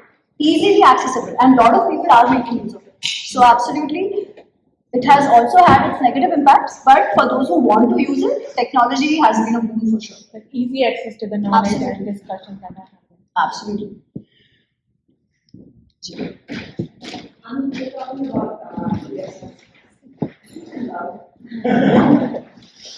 you were talking about yaganas being, a prayer or connection, giving and receiving from the elements of nature. So can you talk more about what is the difference between a homa and a yagana, the way we do Ganapati homa, the way we do, Navagraha homa?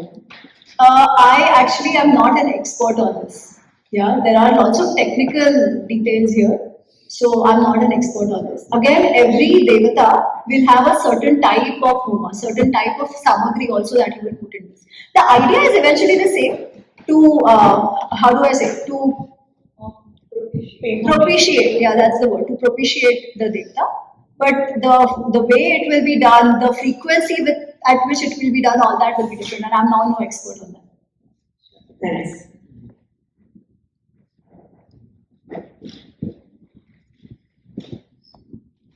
So with Bhagavad Gita, Vyasa, Upanishads, we have such wonderful resources to learn so much.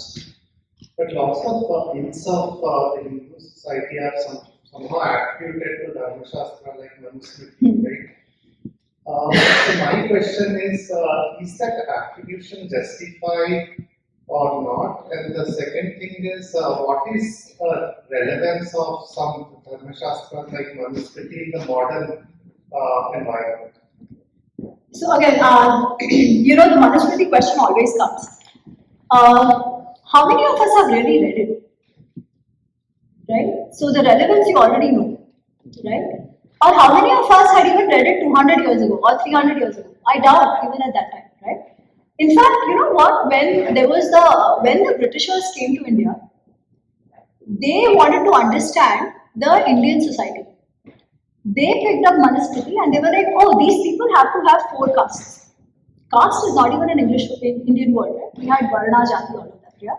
So they were like, oh, these people don't know that they should be 4 castes, because if you read some of the literature available from that time, the notes are written by British officers who say that these people, when you ask them what is their caste, they don't even know. Why? Because by the time of the 19th century, there are many jatis. Okay. So today, when we talk of 4 castes, it's not quite right. Even in the times of Mahabharata, or for that matter, even in Manusmriti, there is a mention of multiple jatis. Multiple jatis. Yeah? How did these multiple jatis come into being? Because there was a lot of intermingling of different jatis. Yeah? At one point in time, there were 4 varnas, as we see in the Vedas and the Purush Sukta as well. Yeah? There are 4 varnas. At one point in time, there would have been a one-on-one with Jati and Varna. But very quickly, it had changed. A lot of intermingling had happened. Okay. Now, if you look at the 4 varnas, there's a book called Republic by Plato. Yeah? He says, this classification is the best that can come out. What is it? People who were teachers and gurus. Yeah? The ones who did mental work largely. You have warriors, you have administrators, who were the Kshatriyas. Yeah? You have businessmen, traders, farmers, and you have everybody else who works with their hands, who do all the physical work. Right? Every society will eventually fall into these 4. Yeah? And why will it fall into these 4? One, because of the need of the society itself for its working. And second, everybody has different skill sets. Whatever skill set a person has, by the principle of dharma, they should be allowed to survive, thrive. Right? Whatever values they bring to table, there should be some sort of provision to make them earn their livelihood out of it. Whatever skill sets they have, right? So in a way, while we think of this as exclusive, it wasn't. It allowed livelihood to every kind of skill set that existed in the society. And these skill sets were actually interdependent, right? Now, because they were interdependent, and over time, some of the way the knowledge was transferred was through families, right? Like a doctor will teach his son. A carpenter will transfer the knowledge to his son. It was not as if kids only learned vocational when they were 16. No, they learned it at home. That is why some of the best art was produced at that time. Even today, there is this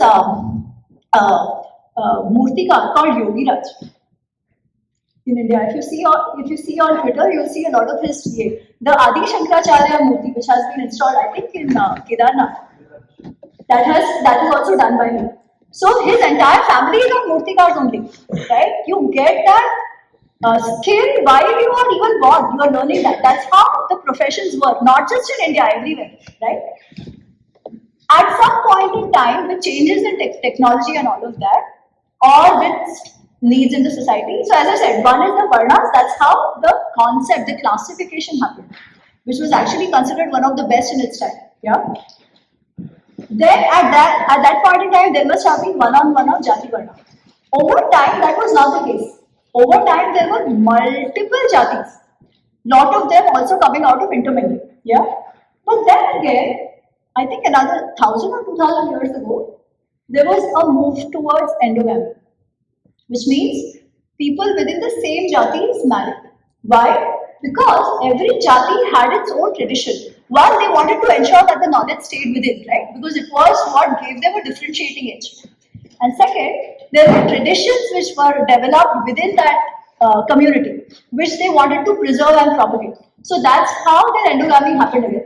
Now, as endogamy happens, obviously orthodoxy must have set in, right? There might have been some issues, but not the way we are told. Because again, when this is from the notes of Britishers that I was talking about, that these people, they don't even know which caste they come from.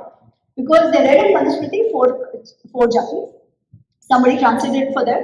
Then where did they come from? So they undertook what is called a caste census in the 1800s, in the 1900s, yeah, where people were forced into four jatis. They were forced, and everybody wanted to be a Brahman or a Kshatriya, right?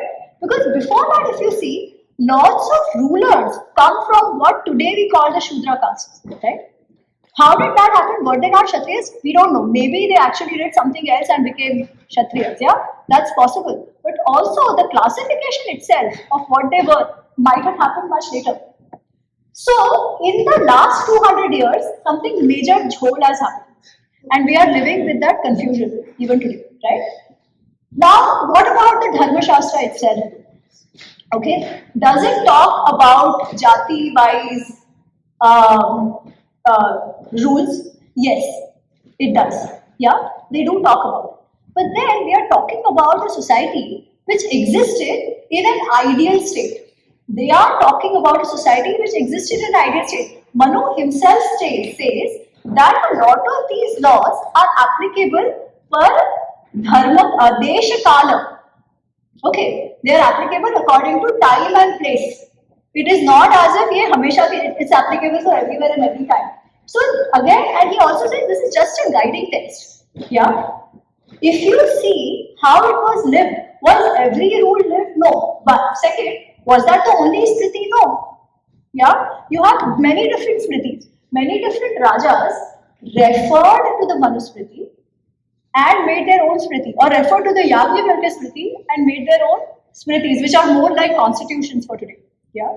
So that has happened. Arthashastra, if Manusmriti was that thing which was applied everywhere, why will Chanakya say, oh, this is what the school of Manu has said? I don't agree. Right? That also has happened.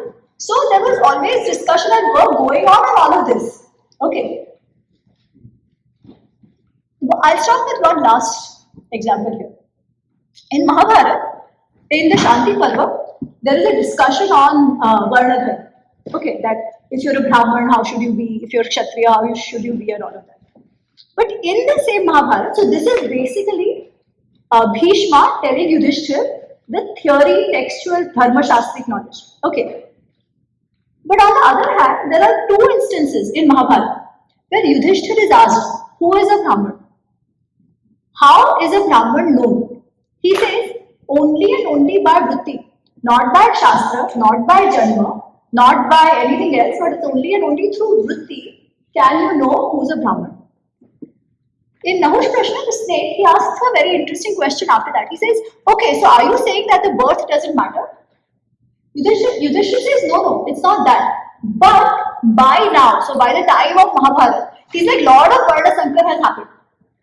Okay, so that hereditary gunas, which were assumed, have anyways not remained. Hence, today we can't say based on jati, on janma rather. It has to be based on vritti. That's what it says. Vritti is your behavior, your character, nature.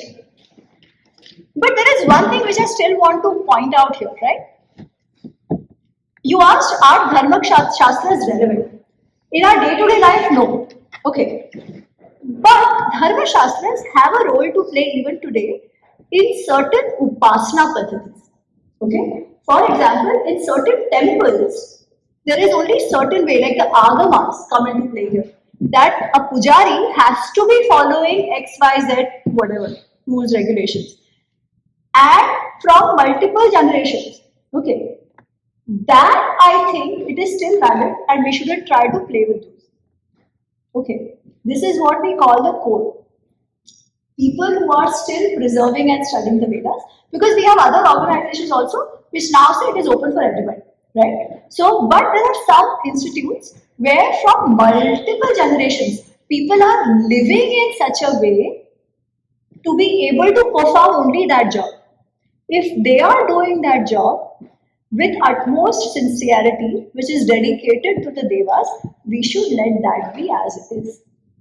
So while it is not valid in our other areas, in certain aspects, if certain institutions are preserving that Varnashram Dharma, let them, is what I'll say.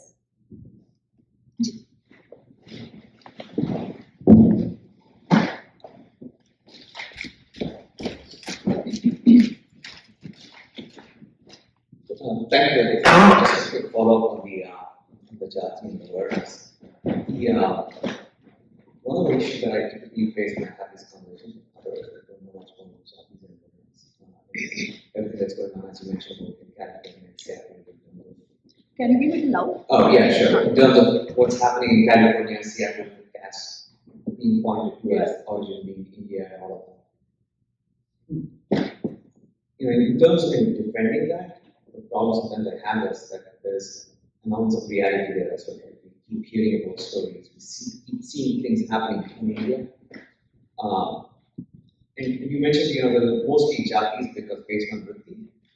At what point in time did that actually become not just a way of classifying or categorizing different types of characters or characteristics or behaviors or professions or skill sets, but actually a sense of one is superior than the other. Right?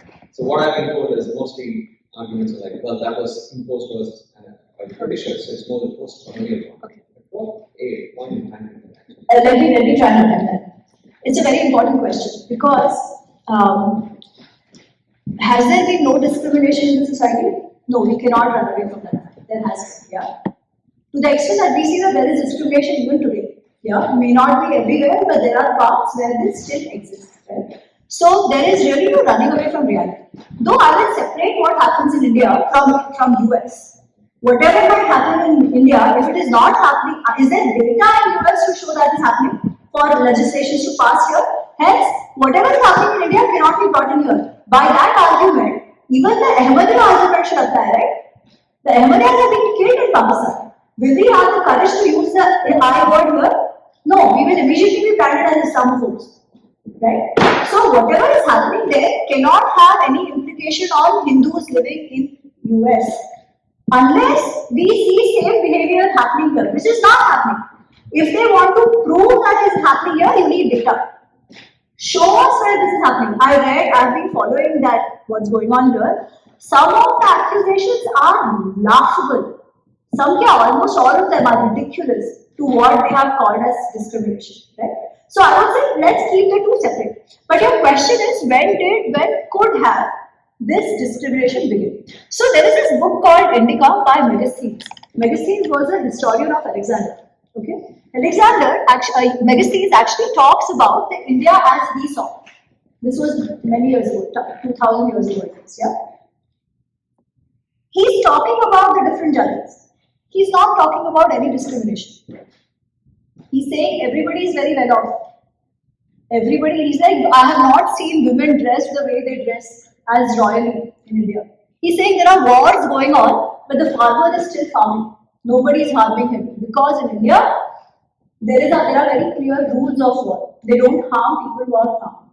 He's made the smallest of observations. He's not talking about discrimination. Okay. Then let's come at one work which Ambedkar has done. It is called Who Are the Untouchables? Okay. Interestingly, Ambedkar says, till the 7th or the 8th century, none of the works talk about discrimination. Okay, as we see it later on. Even in the text we use today, the most discrimination we see is with the Dalits. Okay? Is there a term like Dalit in history or Itihas? No, there is no term like Dalit. Shudras are also part of Sanatana Dharma only. Okay? And whenever the role of a Raja or responsibility of the Raja is mentioned, it is always said Chatur Varna Hitarthaya. Okay, let's take one more example. When the Pandavas are staying as Brahmins before Draupadi, the Swayamvar of Draupadi, where are they staying? Anybody knows? They are staying in somebody's hut, we are told. It is in a Kumhar's hut, in a potter's hut. A potter is a Shudra. They are dressed as Brahmins. If the potters were all so bad, would they go and stay in a potter's hut, dressed as Brahmins? No, right? So Ambedkar makes this point that till the 7th or the 8th century, there is actually no mention of or no evident mention of such discrimination. There is only with one who is called Chandala. Okay, why Chandala? Because Chandala used to eat the meat of dogs. Their job was persecution, so to give the Mrityu Danda and all of that. So there is one community which is mentioned, what is called the Antyaja. Antyaja means those who live at the end of the village. Okay, but it was only one or two of these communities mentioned. Later on, by the time the caste census happened, there were some multiple communities which fell in the Dalit category. Okay, which means something happened in the last 1000 years. Okay, now what happened in the last 1000 years? Because till 8th or 9th century, तो ये कुछ है नहीं. Okay, so what happened in the last 1000 years? There were invasions even before, but they were not like this. There were Huns, Shakas, and all of that, right? One major invention was of the Arabs. Okay. Now, when you trace back the history of some of these jatis, Bhangis, read up on this, Bhangis. They actually say that how did they become Bhangis? Because if you see the way Shaucha happened in the Hindu way, we used to go out. There was no concept of inside. Right? There were no jananas or anything. It was all out. Hence, the whole cleaning was never required. People just went out. Right? When the Islamic invasions happened, this is what they say. Okay. Some people were forced to clean the toilets of the queens and stuff. Okay. These people were then ostracized by the communities. These could be anybody. This could have been a Brahmin, could have been a Kshatriya, could have been a Shudra, it could have been anybody. Okay? Slowly, the number of these people started increasing. Everything and anything started getting ostracized. Okay. Also, you see what happened. You see the chart of Angus Madison? Anybody knows the chart of Angus Madison? Utsa Chakrabarti. So there is this study which was done, I think in Oxford or Cambridge or somewhere, yeah, which talks about, actually no, so Angus Madison is one and Utsa Chakrabarti is another. Let me talk about both separately. So Angus Madison is an economist who actually has traced the development or the wealth of nations over 2 centuries. Okay, so over the last 2000 years. Okay, and if you see the chart, you will see that India, China are like India is almost 25%, China is almost 30% of the world economy, going up to at least 12th century. Okay, 12th century के बाद India starts falling. ठीक है? 17th century, the fall is even steeper.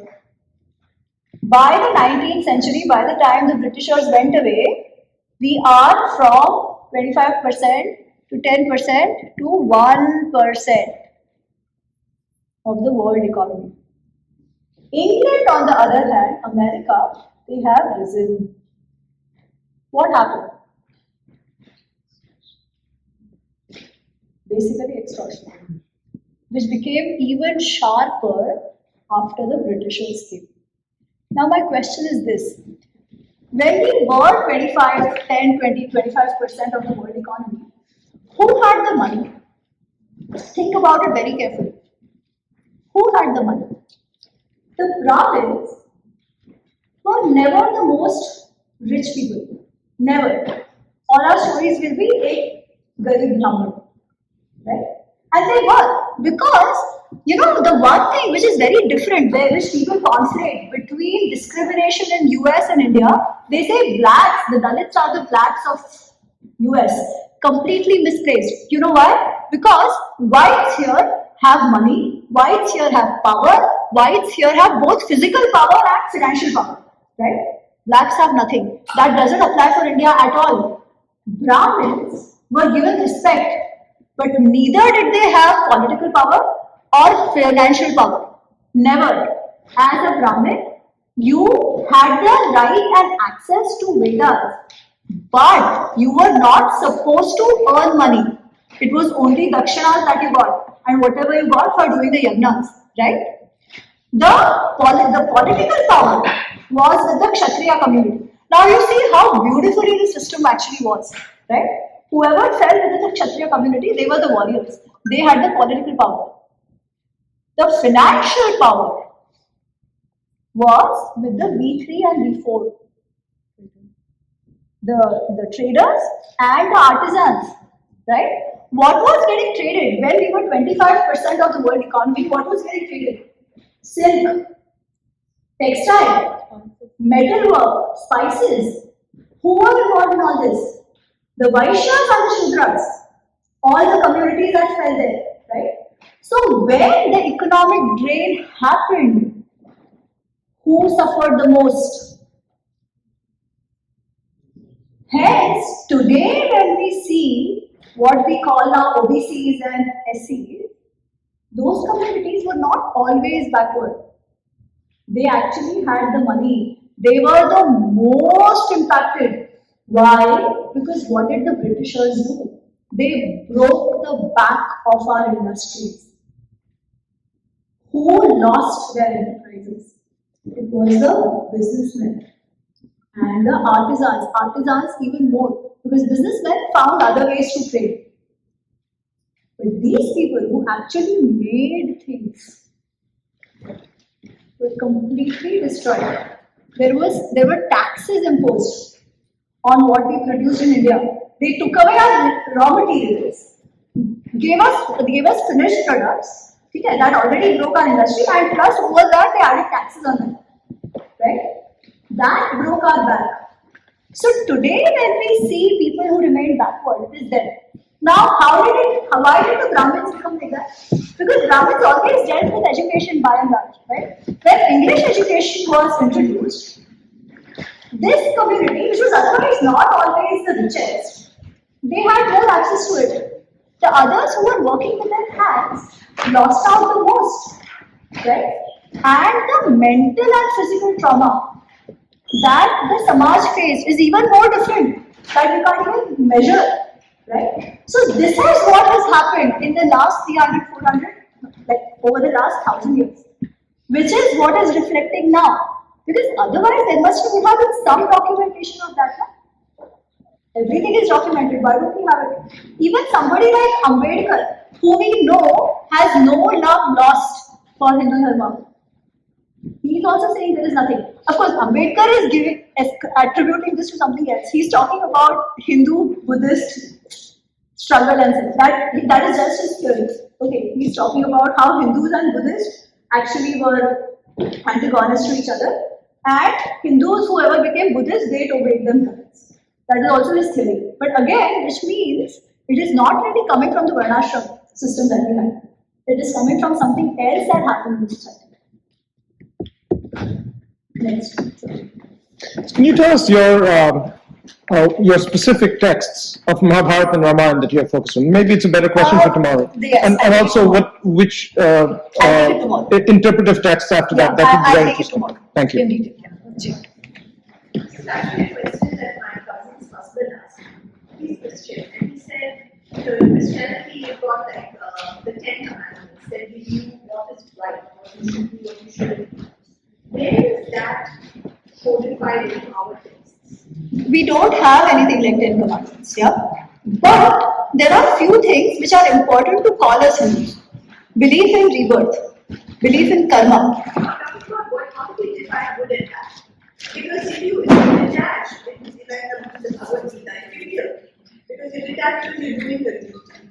But what makes something right and what makes something wrong according to the duty? But then again, 10 commandments don't say do not kill. Otherwise, why will people go around? It's not as if Christians haven't killed anybody. Hai na? Thou shalt not kill. But it's not as if anybody. Correct. But then for that matter, we have this now we call Dharma se Dasha Lakshanam. And every text will give you some Lakshanas of Dharma. Okay. Which is Ahimsa, Satya, non-violence, all that we also have. But it is always there is always one word added along with it, prajna. Okay, they will say all this, but also prajna. Prajna is also considered a dharma lakshana. What is prajna? Wisdom. So even when you understand ahimsa, all of this, you have to understand it with wisdom. Now I should have actually told this story tomorrow, but maybe I'll say it today, and I'll repeat it tomorrow if you will. On the 17th day of the war in Mahabharata, okay, there is this thing going on where, okay, maybe I won't say the whole thing, maybe I'll just give a snapshot of it.